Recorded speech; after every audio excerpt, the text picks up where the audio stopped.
Здравствуйте, меня зовут Горохова Нина, мне 13 лет, живу в городе Якутск, учусь в детской школе искусств номер 1 на отделении эстрадный вокал и искусство театра.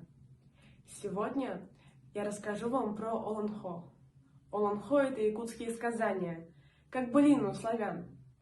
Наш Олонхо является достоянием ЮНЕСКО, как народный фольклор. Я расскажу вам про создание нашей земли и про рождение великого якутского богатыря Нюргун Ботура Стремительного.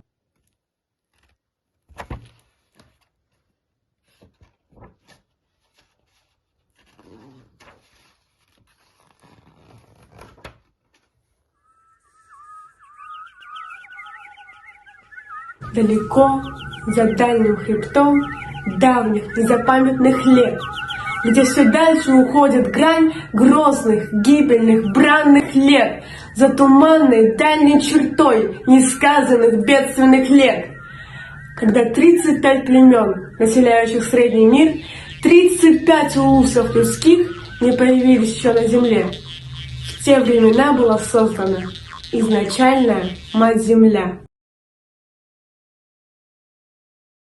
А потом исполины Аи, те, кого не выдерживает земля, решили жизнь основать в срединном мире земном и устроить ему немеркнущую судьбу. Теперь расскажем, как родился Нюргун Ботур.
У великого Аинга Сиертайона, чье дыхание — нежный зной, восседающего на вершине самой трехярусной белых небес, в шапке из 3 соболей с блистающим высоким пером, и у прекрасной супруги его, у жены властелина небес, подобной ликам своим, отблеску вечернего солнца, подобной видом своим, блеском восходящего солнца.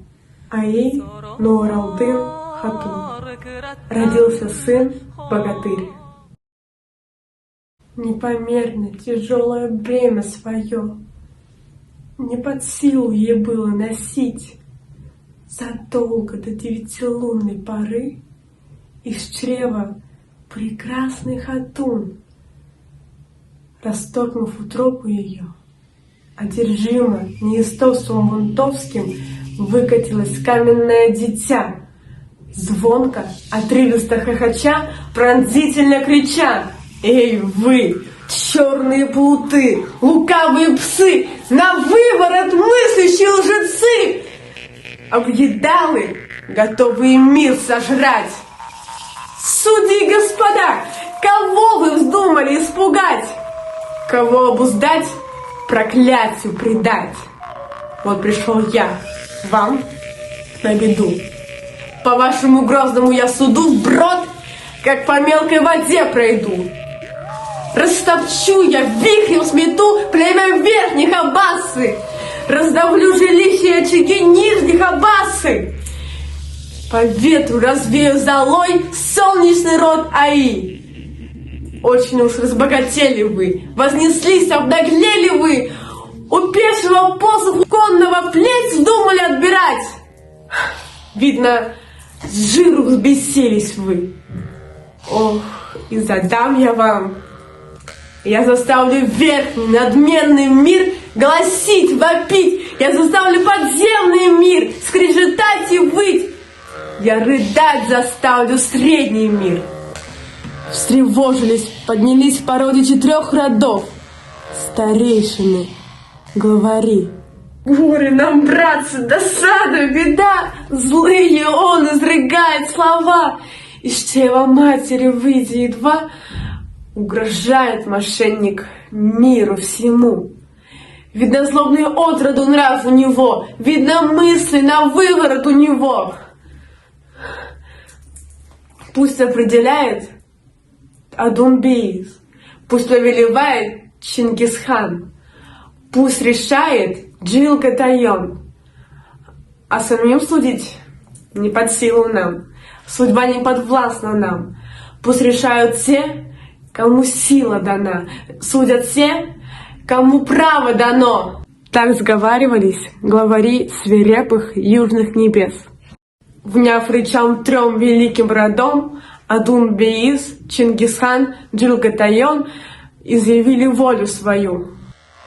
Повелели божественно нежным 6 чародейным арканом младенца связав, в преисподнюю сбросить его туда, где древние 3 железные колыбели стоят, чтоб в судилище 3 колыбельный тех решилась его судьба. Из пролома западных бурных небес ливень со снегом начал хлестать. Ветер завыл, засвистел. Вопли, крики, неведомо чьи раздавались в сумятице вихревой. Клокастые тучки неслись, словно в черный поток. Бедное каменное дитё, рожденное на небесах, задыхаясь, плача, крича, полетело вниз в темный пролом. И вот докатилось дитя и упало в одну из 3 колыбель гибельно роковых.